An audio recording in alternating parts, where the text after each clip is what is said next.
Aaron Amuchastegui. Welcome to the Financial Freedom Fast podcast. What is going on, brother? What's up, man? Thanks for having me on here to chat. What a cool name for a podcast. What a cool brand and idea that you're trying to share with everybody. I appreciate that. Financial freedom fast. And the fast is more relative, right? It could be someone like me who is 22 years old and I wanted to achieve it by 30 and I achieved it by 25. But there could be someone right now who's 40 years old and they think that they are going to retire at 65 years old or 70 years old and they could pull it off by 50. Everything is relative. I'm just trying to inspire the people to do the best they can to live the life of their dreams, which is the life that you seem to be living right now, man. You've got travel going on. You've got tons of business just from your Instagram handle alone.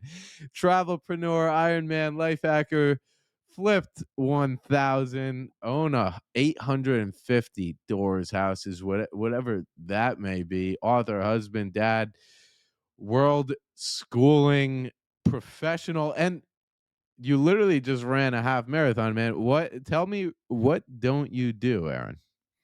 It's a marathon, dude. Don't short me. That last Oh, 13 miles was harder than marathon, the first 13 miles. I love Ironmans and marathons. The funny thing is I hate running. I absolutely hate running. It is not my thing, but I love doing things I hate, as crazy as that is. So I try to challenge my things to doing stuff that's no. And there's probably a story about that. Something else when you said it relative though. You talk about financial freedom fast. This fast is relative. The financial freedom part is relative too, because different people have different goals. And I know that like when I started, it was like, man, if I could make six or $7,000 a month, like horizontal income, that would cover all my expenses. I would never have to work again. I could retire. right? And we hit there. And then you start to experience life and get more kids and have more expensive habits. And you start to go, what is financial freedom really? And how does like how much is that really as we have these goals? I'm just going to jump right into it, like a not very fun story, because we just talked about all the cool stuff that I do and we're going to get into that cool stuff. But really this new thing of financial freedom that I got to learn this year for the first time. So about a year ago, my oldest daughter got diagnosed with this crazy disease, like a crazy disease. It was called CRPS. It put her into this crazy amount of pain. She had it for months before we figured out what was going on with it. And essentially, at 14 years old, she just stayed in her room in the dark, was in so much pain. She couldn't wear socks, couldn't wear shoes. I couldn't touch her. I couldn't hug her. She was only getting up and eating like twice a week and in a wheelchair. So, like May last year, my daughter's in a wheelchair, only eating twice a week. We're seeing her disintegrate after we've just been on this crazy run of these awesome years and had this like fluke injury turn into something crazy. So financial freedom this time was like, okay, we research and everyone goes, there's no cure for that.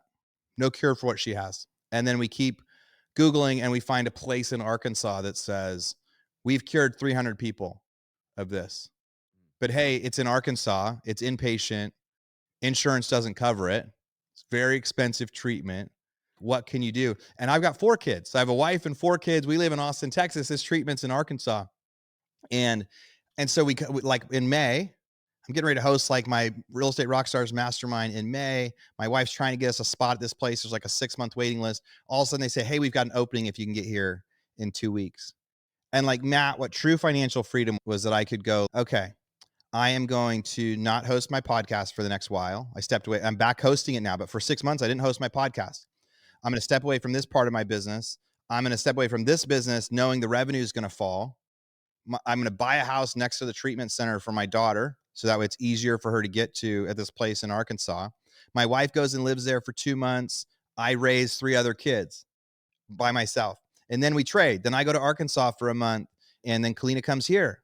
And we're trying to still raise our other 3 kids with this amazing lifestyle and expectations that we've tried to have, like with traveling, with fun, with homeschooling, with all these different things.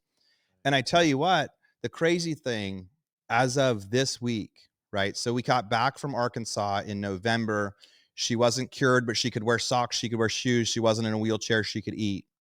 And then we got to a new doctor in Austin, like in November. And today my daughter's like actually like at school with normal kids at an acting academy for her first time in 2 years. And like I was in tears this morning because like she's had 6 days now with no pain from a disease that's incurable that's called the suicide disease. Like one of the people at her treatment center killed themselves while she was there. It's such a painful, crazy disease. So like financial freedom a year ago would mean something so much different to today, because what it was this time was like, wow, like there's something that like has happening to my daughter, and we met all these people that were at the center that were even worse off, that were like on feeding tubes and other things, because they've like, I've had this disease for several years, but we had to help, our town had to raise money for us to get here, right? So and it would like the blessings of all of it, dude. And I know it's totally changing the vision of the guy that lives everything, but I just want to put financial freedom in this different category and maybe throw all the listeners for a loop for a second, because the goal of financial freedom I never thought was for that. Yeah. It was to travel the world. It was to live big. It was to like rent private jets. It was to like take my kids to Haiti and to Cuba and to Europe. And we've done that and we do that. But what financial freedom was this time was like, oh my God, what my daughter is like dying in front of our eyes. And like, how can we handle this? And being able to go, you know what, the businesses that I worked hard at setting up in 2009 and 2012 and 2015 set me up in a way that in 2022, when our life came crashing down, it like it held us up so we could focus on Maddie. And like we're living today in this like today, this really surreal moment where I can't wait to go pick my daughter up from school and go, what did you do? Like the how did you do being normal today? Like how's your pain? How's your everything? Crazy times, dude. Like crazy timing for us to finally get together on here too. Dude, that is such a drop for the beginning of this podcast, and it's so amazing too, right? And I am the guy that you mentioned right at the beginning of this podcast where it's I have 7,000, 8,000 in cash flow that yeah, I can live on. I can go travel and do this stuff for myself. But there's more to that, right? There's a family that I'm going to want to build in the future, and that's going to need it to expand for me to be able to do the things that I want to do with my family. And then to be able to have the option. I think what it gave you was the true freedom of option to say, if there's any chance whatsoever that this can be cured, you'll be damn sure that I am going to get a shot at it and I am going to be able to take a break from everything else to put all of my energy towards making this thing work. And dude, you're making it work. That is absolutely amazing. So I'm sure the first question that comes into a lot of people's minds here is how did you put yourself in the financial position to be able to do all of these things? Yeah. Yeah, I've got a fun story about my financial journey, and I think there'll be some stuff that people relate to and some stuff that people can think about as they can avoid some of the things that I went to. And that I remember getting interviewed on a podcast like I don't know 2 years ago when my horizontal income, when at that time I was making $20,000 a month without working anymore because of these businesses that I set up. And this guy goes like, "When is enough, Aaron? When are you going to retire?" Like, when are you going to retire? Because at the time we were traveling, doing all these things, but like, why are you still working at all? Right. If you've hit this net worth and you've hit this number. And at that time, it was like, because, and it's not that's like, it's never enough because I'm greedy, but it became this idea of legacy of no, it is enough. But if there's a chance for more, my thought at the time was like legacy for my kids, for them to be able to go do extra things with like funds in the future, or like flying on private jets to go places is way cooler than doing it other ways. Some really kind of simple, superficial stuff.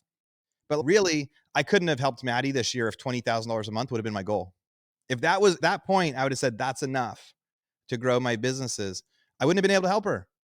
Like it wouldn't have worked. It wouldn't have been the same thing. Like it's the because it was more than that.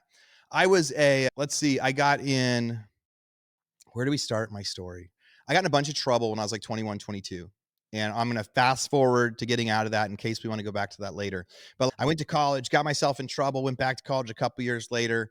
So I was a little bit older going to school and I'd studied construction management, which this was like 2003 to 2005. This is the height of the housing boom in California, the most amazing time to be like learning how to do construction and real estate.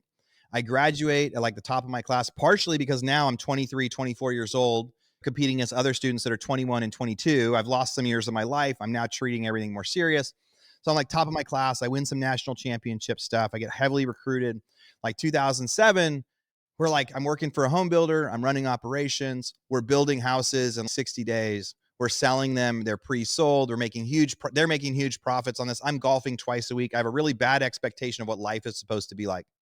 Because I got my college degree. Now I'm making six figures. I'm off to the races. I got married. We had our first kid. Everything's cool. And I'm like, how cool am I? 2007, 2008, 2009, housing market starts crashing really heavily. And the company I worked for laid off 70 people. There was 5 of us left. We took major pay cuts. They cut our salaries in half. They told me, hey, you got to move from beautiful Santa Barbara, beautiful San Luis Obispo, California, up to Sacramento, because up here, that's where the home builder was really feeling it. I wasn't seeing it as much in Santa Barbara because our projects were doing pretty good. But in Sacramento, where it was totally overbuilt, they weren't. We get up there and it's like foreclosure crisis, like crazy. And we go from golfing 2 days a week to like putting our bags back on. And I'm like doing cleaning and manual labor at these houses because we let off everybody except for the 5 people that were left, the 3 owners, the cousin, and me. And we couldn't pay. Trades wouldn't work for us anymore because they ran out of money to pay. And they're just doing these bank workouts with the bank essentially to say, hey, essentially it was like, don't bankrupt our owners. If we just keep working to sell these for as much as we possibly can, will you agree to a short sale type thing? And the banks, and a couple of the banks foreclosed, and a couple of the banks were really smart. And they were like, yeah, if anyone is going to do a good job here, it's going to be you guys. They didn't want to all of a sudden foreclose on 100 houses that were worth 700. Now they're worth 200. They're like, all right, you guys finish, get the most you possibly can. This is like 2008, 2009. Beginning of 2009, we discovered courthouse step foreclosures. And we got into that because we were trying to figure out like, what could we do in our business what could we do with our skills in today's world? And it was a lot like today in the sense that there was a lot of people that wanted to buy houses, but they could only pay, let's say like for an average house, they could only afford $300,000 because of interest rates. But most of the people that want to sell for 500,000. So we had a bunch of people that wanted to buy, a bunch of people that wanted to sell, but there was too big of a gap. And that was at that time, that was a short sale gap. That wasn't a mental gap that people have now. But we discovered, and then we tried to buy like REO foreclosures, like the beat up ones from agents and fix them and sell them. And no matter what we did, we couldn't get our offer accepted. We found out much later that all those agents had their people that they were like trying to sell the deals to, that they could like double end it and things like that. So we would, at first, you got to write an offer sooner. Then we started figuring out how to write offers like the moment they came on the market. Oh, sorry, you lose. We came in over asking 2 seconds after it came live. Sorry, we're already pending. We're like, literally, you couldn't be pending. You just went active. So then what we discovered though is courthouse steps came a little bit before that. Before it becomes an REO that like is on MLS, that's like, hey, this is a bank owned. There's a process where there's a courthouse step auction that if nobody bids on it, the bank becomes the owner, but you have the opportunity to bid on it then.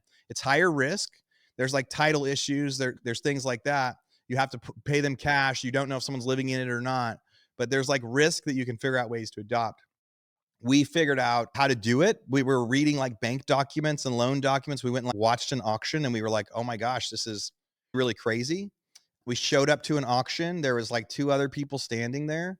And when they came out with the sale of a house, we were like, we had some money from the builder stuff. And so we'd like tried to bid. We like raise our hand. He's like, would you like to bid a penny over?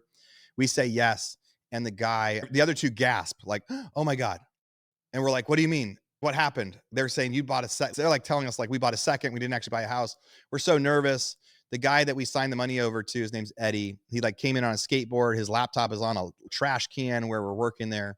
And he signs us this document, doesn't even have an address on it. Long story short is like 2 weeks later, they send us a deed. We actually do own a house now. We talk to the person that's living in the house. We pay them to move out. We paint it. We fix it up. We sell it on the market. Cause again, like a lot of people wanted to pay 300. All the other people on the market were listing at 500. We bought it for 200. So we were able to sell it for 300. And we created this new market and we were like off to the races. So we started this kind of new business. There's only 3 people doing it in Northern California at the time. Later that year, my second daughter was born 6 weeks early. And that was like, my wife was a waitress at the casino, pregnant. I was working during the day and I just felt so guilty. I remember staring at my daughter at the NICU, like while she's got hooked up all these oxygen tanks, just going, I did this to my family. Like my wife should not have been 9 months pregnant, working as a waitress on her feet in a place where people are like smoking cigarettes and running around every day. I got to do better for my family. And so I tell everyone, like, September 2009 was when I started my business. I quit my job and started my business because I wanted to do more for my family doing those foreclosures. I'm going to try to jumpstart and fast forward from here because there's no quick way for the story. But Dude, so this no, then this sounds honestly, it's just been a rocket. If you can imagine a rocket sitting on the ground, getting all of its fuel, getting ready to take off. The thrusters are about to go. You can see the guys walking over, sitting in, getting in their seats. This thing is about to take off here. Am I right? Am I wrong? the rocket analogy is probably great, especially if you think about Elon Musk and rockets. Like the I had learned a lot about construction management and how to run things as a builder. And I was able to come into this market with the builder mindset of, hey, we're not just going to flip one house and make sure we get a 20% margin. We're going to get investors. We're going to build a big fund. We're going to deliver these annual returns. From 2009 to 2012, man, we flipped 1,000 houses. We had made so much money. It was really amazing. So this is the rocket taking off. And you're like, cool, our rocket is taking off.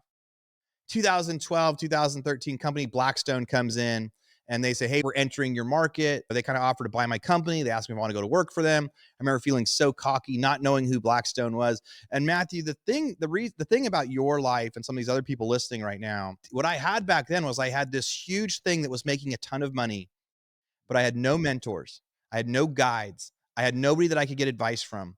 I was new money. I didn't know what to do with new money. And what that usually happens, like you think about somebody like gets in the NBA and all of a sudden they like inherit $10 million and then not inherit, but they like, all of a sudden they get a big payday and then a year later they're broke.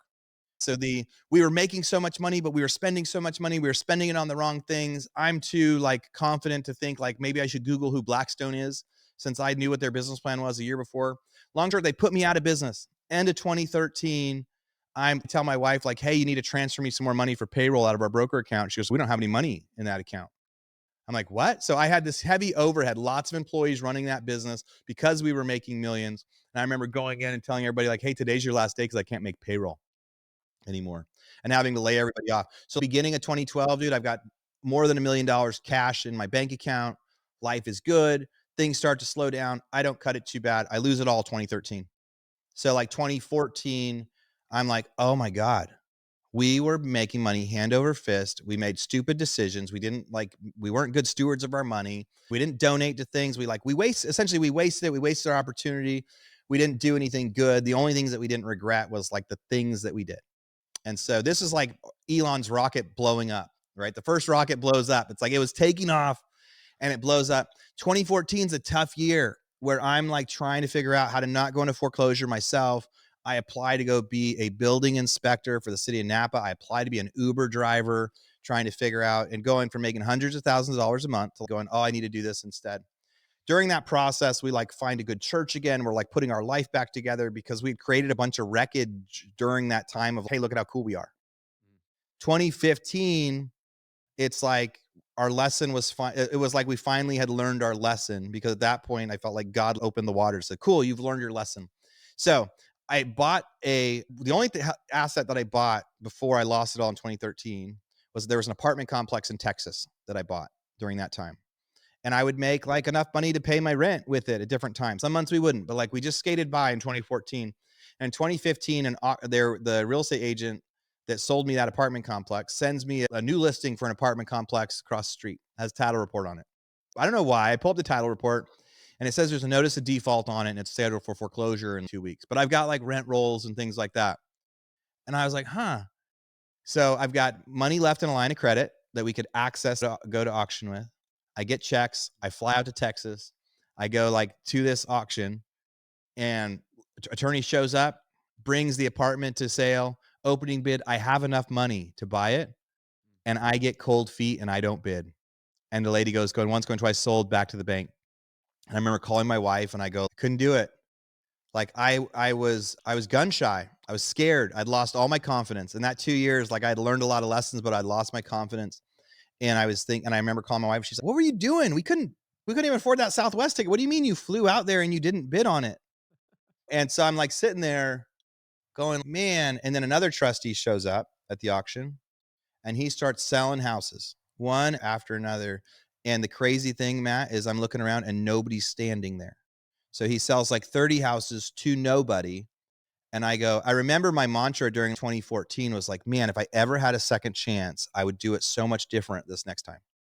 I'd do it so much different this next time. I remember after flipping 1,000 houses, having nothing to show for it, thinking if I'd have just kept 50 of those houses, or if I'd have kept 100 of those houses, I would have been set for life. But instead, I was flipping because I was like, I'm going to make a quick 20 grand instead of $100 a month. That's lame. And I realized, like, at that moment, I'm looking around, nobody's at auction. I go, this is like California 2009. There's houses selling, nobody's here. The next month, I fly out 3 days ahead of time. I drive houses for foreclosure. I prep, I bid, I buy 3 houses, and I flip 2 of them really quick. And I keep the other as a rental. And I'm like, oh my God, I'm off to the races. And there was a lot of lessons that we learned that we started applying after that. But the big financial lesson I learned is I said, I'm not going to do this heavy flipping anymore. I'm going to try to buy 10 houses a month. I'm going to put renters in them. I'm going to get loans on them. It'll make like $100 a month per house. And housing prices will never go up in Texas. But I don't care about the big money anymore, or the other stuff. I'm just going to hit singles, nice and stable. I'm going to hit singles. So every month I bought 10 houses. I averaged around 10 houses. I'd fly to Texas. I'd buy 10 houses. I'd put renters in them. I'd fly back to California at the time. And I did that from 2015 to 2020. And the 2020 hits and housing prices went up in Texas. 2021 hit, and I had the ability to really go big because I knew that I could see that there was still a lot of opportunity, especially the beginning of 2021 when a lot of people thought maybe it was going to stop. But now, because I had these assets and these lenders and these lines of credit, I was able to like double my holdings beginning of 2021 and just do these really incredible things. And so that is when I had 50 houses, I was like, man, this isn't even that. I'm making like $5,000 a month now. And this is a pain in the ass. This is really hard. I'm flying to tech. I'm doing all these things. It's hard. When I had 100 houses, it still wasn't even like feeling like, is this really worth it? Cause like some months I have cash flow and some months I don't.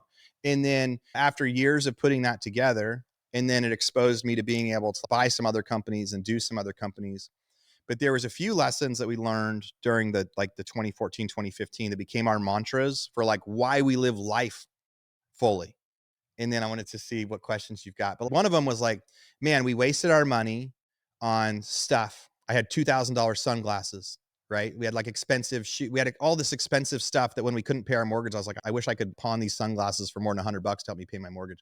It was like we were spending it on the wrong things. Then we came up with this mantra of experiences over things. When we were broke, we knew the only thing that we didn't lose was like the memories of the trips we took to Disneyland or the trips we took to Hawaii. So we are like, God, if we ever have another chance, we're just going to live life really big. We're going to just go experience stuff all the time because we may go broke again next year, but we're going to have these great memories with our kids that nobody can take away from us. Same time, like my dad dies at 64 years old. Another thing, tomorrow isn't promised. We got to live today. We never know what's going to happen. So let's just live life to the absolute fullest right now in case we go broke next year, in case somebody dies next year, in case anything happens. And then we also said we're going to give more money away. So we give away a lot of our income. We were giving away like 30% of our income. Right now we're around 20% of our income to all sorts of different sources and like churches and other people that need help. And that became some of our mantras. If we ever got this second chance, man, how we would value life. And that led to the book and the 5-hour school week and traveling around because it was really like we saw my dad die with money in the bank, wishing he had done more. We saw that we had lost it all once before. And like now we had been blessed with this new opportunity. And so we pulled our kids out of school. We started traveling around the world. We said, we're going to go do all these experiences with them right now because they're too young to say no. And we know we're not going to regret it later. And so much of it was like, especially if we lose stuff later, nobody can take your memories away. And the real estate bet has paid off really well over time. It definitely was not overnight. It definitely was a lot of hard work. It took a lot of patience. And there were some months I was like, why don't I just flip this house instead of keep it as a rental? It was hard. It was hard to have. It's like exercising or working out. Like you're foregoing the benefit for later when you're buying a rental instead of a flip. But it was a wild ride of I got in a lot of trouble, lost it all, started again, made a bunch of money, didn't have GoBundance. I tell people if I'd had GoBundance in 2012, like dude, I'd be a billionaire right now. But I didn't. I had nobody to help me with that process. Then I lost it all again in 2013, and then since then got to take off. 2020 hits. We can no longer travel, right? Everybody's stuck in their houses. Some countries are closed. We think about at that time, we're like maybe forever. And we got to go, wow, we're so glad over the last 3 years, we've just been living the life so big because, like we said, hey, tomorrow isn't promised. Let's do all these things today just in case. We didn't know it was going to be because, the Inca Trail was going to be shut down later or that you couldn't go to these pyramids anymore, like because of COVID and things like that. but it really did re-amplify the like, you don't always know why you're planning. Am I planning for financial freedom so my kids can fly in private jets? No, I was planning actually so Maddie could get help when she needed it. Were we doing all that travel because I was going to die when I was 35? I guess not necessarily, but it was probably more because we had 3 years of not. So when you like prep, when you live today, knowing that tomorrow isn't promised and you try to set the stage to have options later, maybe it's going to be for options you didn't even know you needed or didn't even know you wanted. Man, there is so much to unpack from that entire journey that you just took us on, and I love that, man.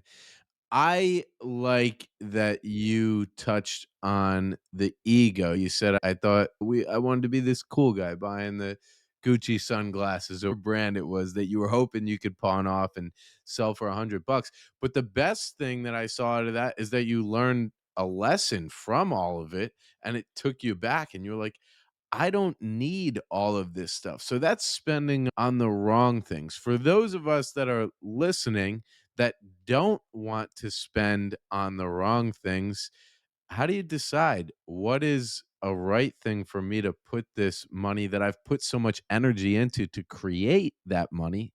How do you decide what is the right thing to spend on and where do I not want to put my cash? Yeah.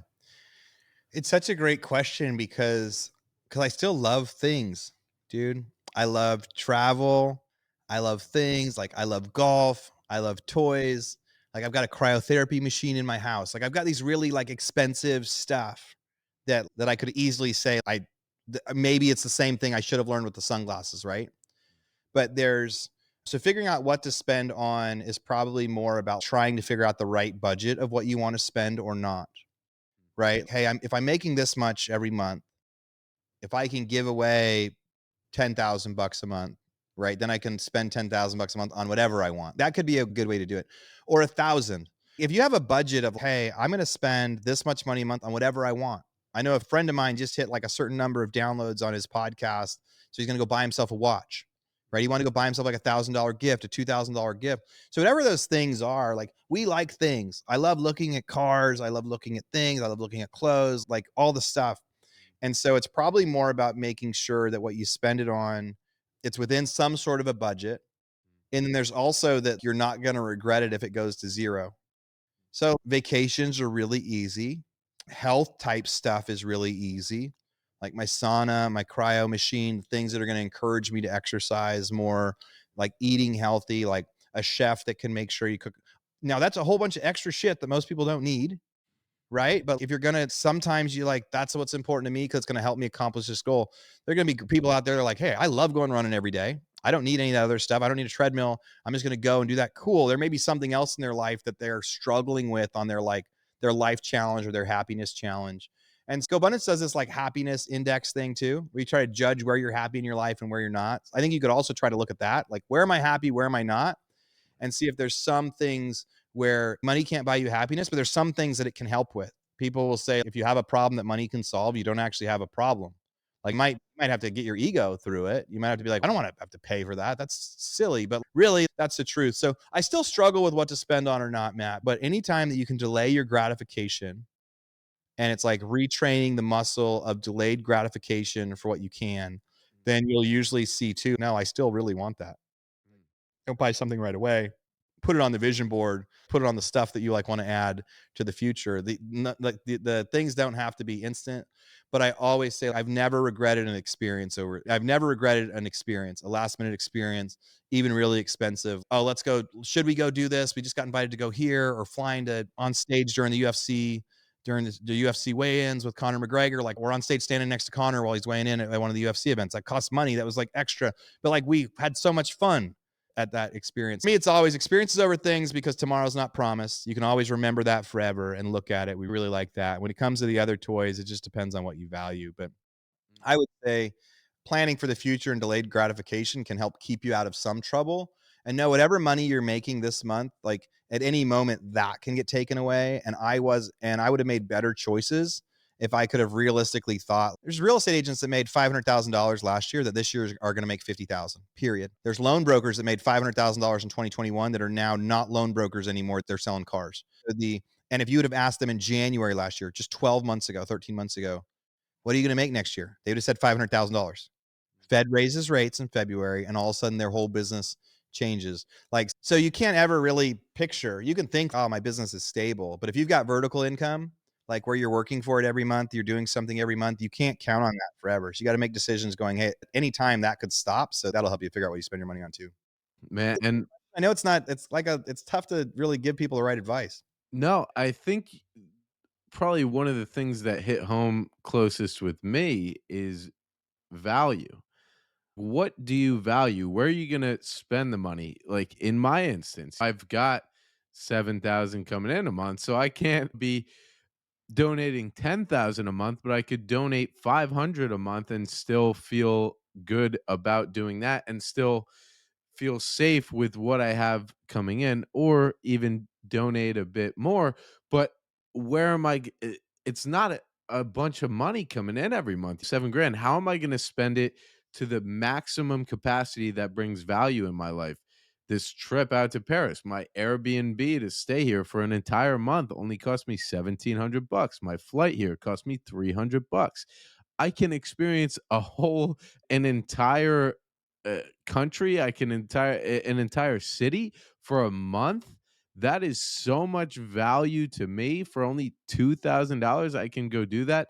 It's going to bring me so much more value than I would saving that $2,000 and having that sit at home. And you said the chef.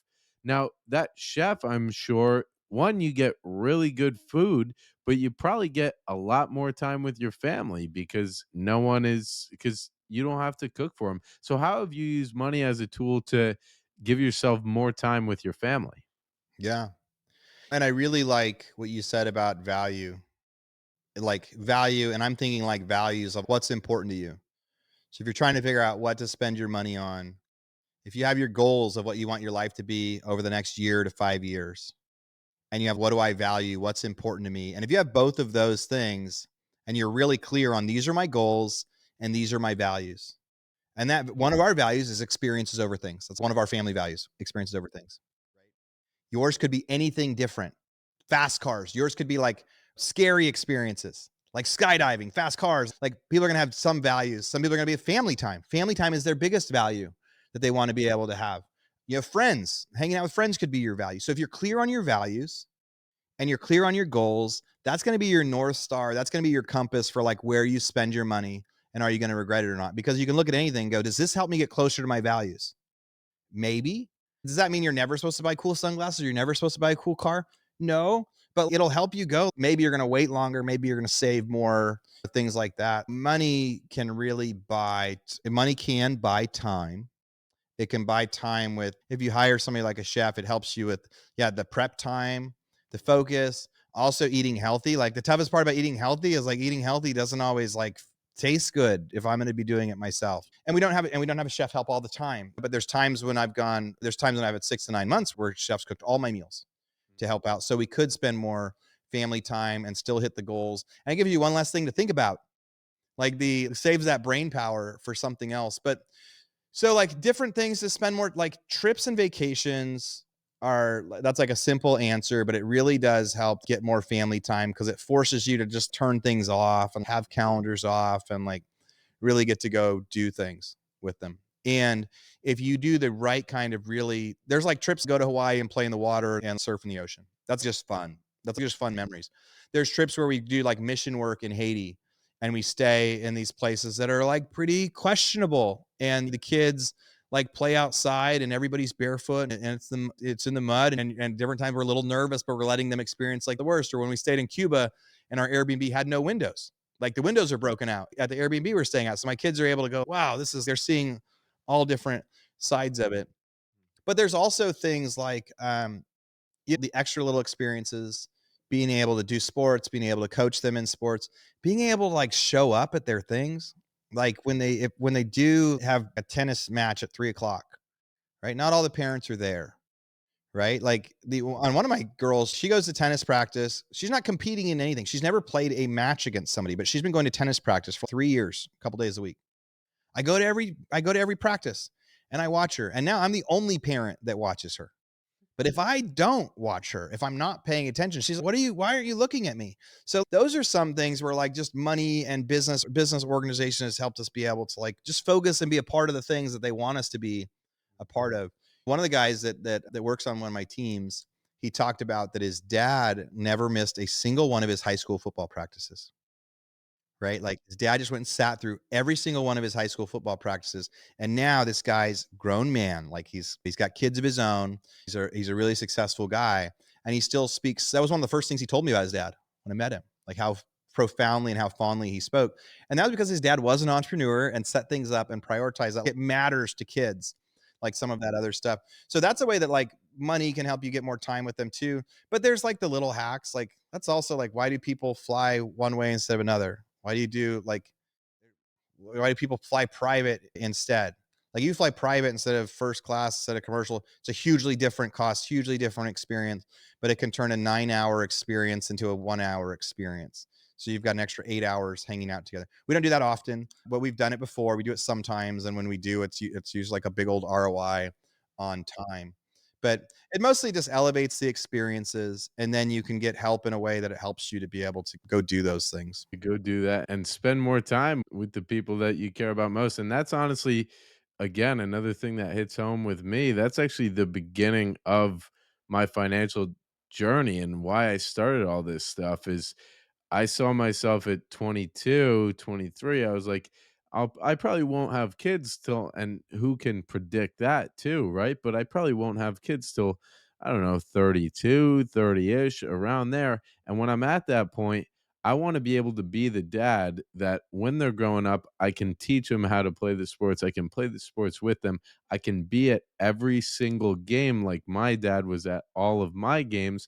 I can be there for those kids. And that was my initial fire starter. Hey, I got to kick this into gear now so I can set myself up for then, so I can be present with my family, with my kids, and spend time with them. Hey, I am cutting this episode where we are at today, and we are going to drop part 2 tomorrow. So be sure to tune in for that. If you are enjoying this episode, please leave a 5-star review and be sure to share this with a friend. But yeah, another 35 to 40-minute episode coming out tomorrow with part 2. Aaron Amuchastegui.